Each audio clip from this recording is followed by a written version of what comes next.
Alors, dans cette vidéo, donc, on va compléter la leçon sur les lois binomiales. On a fait en classe les activités, donc ça devrait être compréhensible assez facilement. Alors ça, c'est le cours vide que je vous ai distribué en classe. Sinon, c'est mis en pièces jointes dans le cahier de texte. Alors, on va démarrer par les formules. Alors, n un entier supérieur ou égal à 1, n en fait ça va être le nombre de fois où l'on fait les répétitions, c'est-à-dire dans notre exemple c'était le nombre de clients. Et p un réel dans 0,1. P ça va être la probabilité, alors dans notre exemple c'était 0,4, c'était la probabilité que le client accepte la carte, c'est-à-dire ce qu'on appelait le succès, le S. Alors un schéma de Bernoulli, c'est la répétition n fois d'une même épreuve de Bernoulli de paramètre P de manière indépendante. C'était quoi dans notre histoire l'épreuve de Bernoulli? C'était qu'en fait, il accepte ou il n'accepte pas la carte. Le paramètre c'était 0,4 et on répète plusieurs fois avec d'autres clients de manière indépendante, c'est-à-dire que les clients ne se connaissent pas, ils ne s'influencent pas. Si on considère la variable aléatoire x qui compte le nombre de succès lors de ces répétitions, le succès donc pour nous c'était d'accepter la carte, alors les valeurs prises par n sont les entiers k qui vont de 0 à n. Si on prend 10 clients, il peut y avoir 0, 1, 2, 3 jusqu'à 10 clients qui acceptent la carte. La loi de probabilité de x est appelée la loi binomiale de paramètre NP. BNP, ça c'est la notation. B comme binomial, on met d'abord N, c'est-à-dire le nombre de répétitions, et P la probabilité. Donc il y a deux paramètres, N et P. Quand on vous demandera dans les exercices de donner les paramètres, c'est ces deux nombres-là, cette formule-là, cette écriture-là qu'il faudra écrire.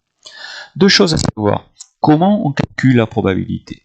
La probabilité que x égale k, 0, 1, 2, 3 jusqu'à par exemple 10, c'est donné par cette formule-là. Cette formule-là qu'il faut comprendre. On imagine un arbre.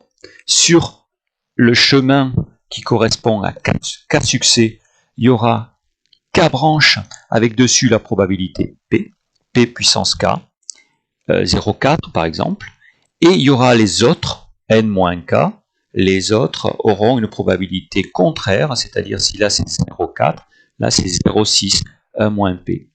Mais en fait, des chemins comme ça, il y en a un certain nombre. Et ça, c'est une notation, hein, k chemin parmi n, c'est la notation ici, qui donne ça se lit k parmi n, et ça donne le nombre de chemins à k succès sur l'arbre. Et où il y a, bien entendu, n répétitions. Ce nom, je ne l'ai pas donné en activité, le nom de ça s'appelle le coefficient binomial. Coefficient parce qu'on le met devant, il sert à multiplier. Binomial, hein, il sert à la loi binomiale, voilà comment on peut retenir son nom. Il y a, pour la loi binomiale, il faut donc savoir connaître, calculer, trouver le nombre de chemins, c'est-à-dire le coefficient binomial, suivant n et k. Alors, propriété, n est égal à 1, c'est-à-dire que c'est un seul chemin où il y a n succès, c'est le chemin du haut. n0 égale 1, ça c'est le chemin du bas, c'est-à-dire il n'y a que des S bar. Là, ici, il y a n-1 succès, c'est-à-dire un seul échec que l'on peut mettre au début, en deuxième, en troisième, en n. Il y a n façons, n de places. Ici, n1, c'est le nombre de chemins où il y a un seul S que l'on peut mettre à la première position, à la deuxième, etc. Il y a n places. Ça, j'avais expliqué dans l'activité. Alors cette formule-là, elle est très intéressante pour trouver le triangle de Pascal, pour le compléter, qui permet de trouver les coefficients binomiaux. Donc ici, j'avais expliqué, si vous avez compris dans l'activité, c'est très bien. Sinon, de toute façon, on va l'appliquer ici. Alors, le triangle de Pascal, vous voyez ici, ça forme un triangle. Alors là, ça et ça forme un triangle. En fait, ça, ces cases, on peut ne pas les mettre ici, elles sont vides. En fait, ça correspond au nombre, ça c'est n et ça c'est k. Prenons un exemple 6, 2, 15, c'est-à-dire qu'il y a sur un arbre à 6 répétitions, il y a 15 chemins à 2 succès. Alors comment on fait pour compléter ce tableau? Déjà, bon 0, 0, ça ne sert pas à grand chose, je vous avais dit dans l'activité, c'est juste pour que ça fasse un triangle. En fait, on démarre 1, 1. Il y a, on le sait, il y a 1 quand il y a un seul client, par exemple, soit il n'accepte pas un chemin, soit il accepte un chemin. Et à partir de là, on peut tout compléter. Alors, 2, ça commence par 1, ça finit par 1. Et regardez comment ça marche, 1 plus 1, 2. 1 plus 1, 2, on utilise cette formule-là en fait. Là, vous avez 2, 1.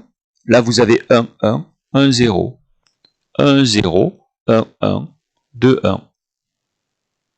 Et en fait, on utilise toujours cette formule. Donc ici, 3, on fait 1. 1 et 2, 3. 2 et 1, 3. 1. Ça commence toujours par 1, ça finit par 1. Alors pourquoi? Parce que c'est ça. Vous remarquez aussi que là, il y a 3, 3. Parce qu'en fait, quand on fait moins 1, quand on fait moins 1, c'est n. Donc à 3 ici, 3, 3. Bon, enfin, ça, c'est pas très grave. Alors 4, comment on fait 1?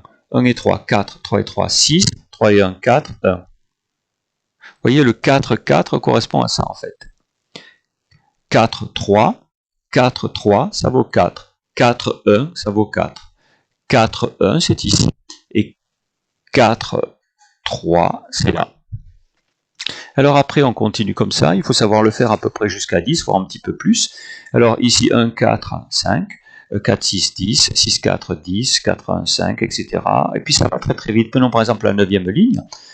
Ça commence par 1. 1 et 9, 10. 9 et 36, 45. 36, 84, 120. 26, 210, etc. Alors bien entendu, pour faire la 10e ligne, il faut avoir fait la 9e, la 8e, etc. C'est le désavantage du triangle de Pascal. Mais l'avantage, c'est que ça peut aller très très vite. Et donc, si je vous demande le coefficient binomial 10, 7, 10 pour n et 7 pour k, ça vaut 120. Ça veut dire qu'il y a 120 chemins où on pourrait mettre exactement 7 succès sur un arbre à 10 répétitions. Vous voyez que ça, il y en a quand même pas mal. Hein. Alors, illustration de la loi binomiale par un diagramme en bâton. Par exemple, si vous prenez la loi binomiale, 20 clients et une probabilité de 0,3. Le cas, il peut prendre 0, 1, 2, 3, 4, 5, jusqu'à 20. Et vous voyez que la probabilité ici, la hauteur, hein, c'est la probabilité. Vous voyez qu'à un moment donné, ça devient très proche de 0, là aussi. Et puis il y a un pic, par exemple, le 6 ici, le 6, bah, c'est le plus haut. Mais ça reste quand même petit, vous voyez, c'est 0, 18, 19. Et tout ça, si on ajoute toutes les hauteurs, bah, ça va faire comme les probabilités. Alors, il y a une formule qu'on a mise ici, E de x, l'espérance. Alors l'espérance, en fait, c'est pas la peine de tout calculer, c'est n fois p. Donc ici, l'espérance, ce serait 20 fois 0,3. 20 fois 0,3, si vous calculez, alors ça fait 6. Et vous voyez, ça correspond en fait au truc le plus haut dans le diagramme en bâton. Quand c'est représenté, c'est une forme en cloche, vous voyez comme ça. Et toutes les lois binomiales ont cette forme-là. Alors pourquoi il y a plusieurs lois binomiales? Parce qu'on peut changer le n ou le p. Et donc en fait, toujours le pic se situera autour de l'espérance. 20 fois 0,3, ça fait 6. Alors, deux formules à savoir, une formule ici, une formule là. Et ça aussi, il faut le savoir. Bon, ça, il faut savoir l'appliquer. Surtout, il faut savoir faire le triangle de Pascal. Alors, le mieux, c'est de faire un exemple concret hein, d'exercice qu'on peut vous demander. Alors, j'ai pris un dé. Alors, un dé spécial, pas seulement à 6. Le dé ci-dessus possède 20 faces. Hein, 20 faces, donc de formes identiques, mais de couleurs différentes. Formes identiques, ce sont des triangles. Alors, 5 faces bleues, etc. L'expérience aléatoire consiste à lancer le dé, et il va s'arrêter. Il va s'arrêter sur une face en dessous, et on va regarder la couleur de la face en dessous. Alors pourquoi on ne regarde pas celle du dessus? Parce qu'il y en a plusieurs. Celle d'en dessous, et on relance 10 fois le dé, X est la variable qui compte le nombre de faces rouges sur les 10 lancés. Alors, quelle est la loi suivie par X? Justifier et donner ces paramètres. Alors, on refait 10 fois la même chose. Donc, c'est 10 répétitions. Alors, comment on écrit, comment on justifie que ça va suivre en fait une loi binomiale? On dit qu'on a un schéma de Bernoulli à 10 répétitions de paramètres P. Alors, la probabilité qu'on tombe sur une face rouge, c'est 4 sur 20. 4 sur 20, c'est 0,2. P, c'est 0,2. Et 10, c'est le N.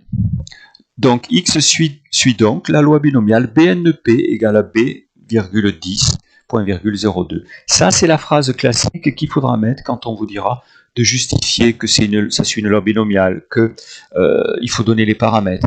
Quelle est la loi suivie par X? Au passage ici, d'ailleurs, j'ai oublié quelle est la loi. Quelle, c'est moche, hein, quelle, LE et le point, ici, je vais le corriger assez vite, et le point d'interrogation.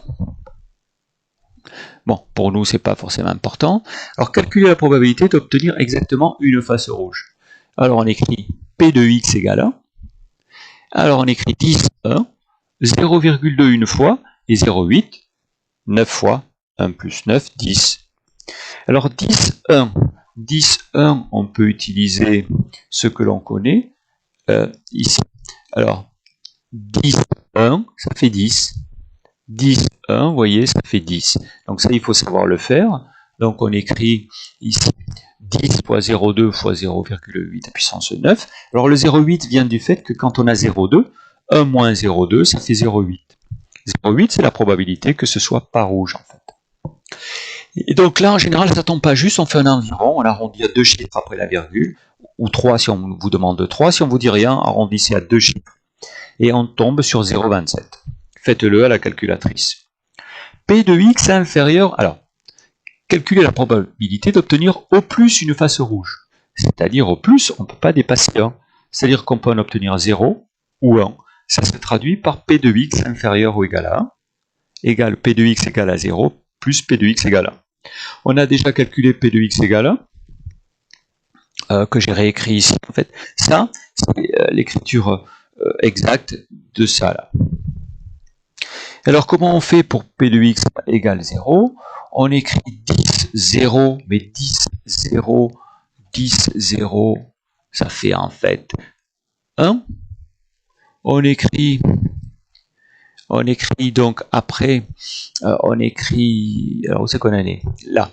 On écrit donc 0,2 à la puissance 0, mais 0,2 à la puissance 0, ça fait 1. Il reste 0,8 à la puissance 10. En fait, ce cas-là, le P de X égale à 0, c'est le cas de la branche tout à fait en bas de l'arbre. Et on n'aurait que des 0,8 fois 0,8 fois 0,8 fois 0,8 pendant 10 fois. Donc on calcule ça, et ça fait à peu près 0,38. Cette formule, elle est toujours valable, mais dans le cas où vous avez x égale 0, n0, ça vaut 1, p à la puissance 0, ça vaut 1, et il reste 1 moins p à la puissance n. C'est-à-dire, dans notre exemple ici, 0,8 à la puissance 10. Alors, calculer la probabilité d'obtenir exactement 10 faces rouges. Alors, P de x égale 10, on écrit 0,2 à la puissance 10, parce qu'en fait, x égale 10, c'est le cas où vous êtes sur le chemin d'en haut. Vous avez que des 0,2. Alors, regardez ce que ça donne ici. Vous avez n, mais n, ça vaut 1. Vous avez 0,2 à la puissance n, et ça, c'est à la puissance 0, ça s'en va. En fait, vous avez deux cas particuliers. Le cas où vous avez, quand vous calculez le plein, c'est-à-dire 10 sur 10, vous obtenez un truc assez simple à calculer. Quand vous calculez le vide, c'est-à-dire 0 sur 10, c'est assez facile à calculer ici. Après, il faut mettre les deux facteurs ici. Alors, P de x inférieur... alors, j'ai oublié de dire. Calculer la probabilité d'obtenir au moins 9 faces rouges. Alors, c'est 9 ou 10. C'est ce que j'ai écrit ici. Alors, on calcule 19, 0,2, 9 fois 0,8, 1. 10, 9, ça c'est pour ça. Hein. 0,2, il y en a 9, et 0,8, il y en a 1. Et le P de x égale 10, 0,2, 10. Et en fait, quand on va calculer tout ça, la calculatrice, alors ça fait 10. Hein. 10, 9, je vous remontre ici ce que j'utilise. 10, 9, ça fait 10. Et donc, on obtient un truc à la puissance moins 6, c'est-à-dire si on arrondit à deux chiffres après la virgule, ça vaut presque 0. C'est pas un événement impossible, mais c'est improbable. Très faible comme probabilité. Calculer exactement 6 faces rouges. Alors, 10, 6, 0,2, 6 fois, 0,8, 4 fois. 10, 6, là le problème c'est que 10, 6, bah, il faut avoir fait alors si on ne l'a pas fait, il faut le faire. Le triangle de Pascal.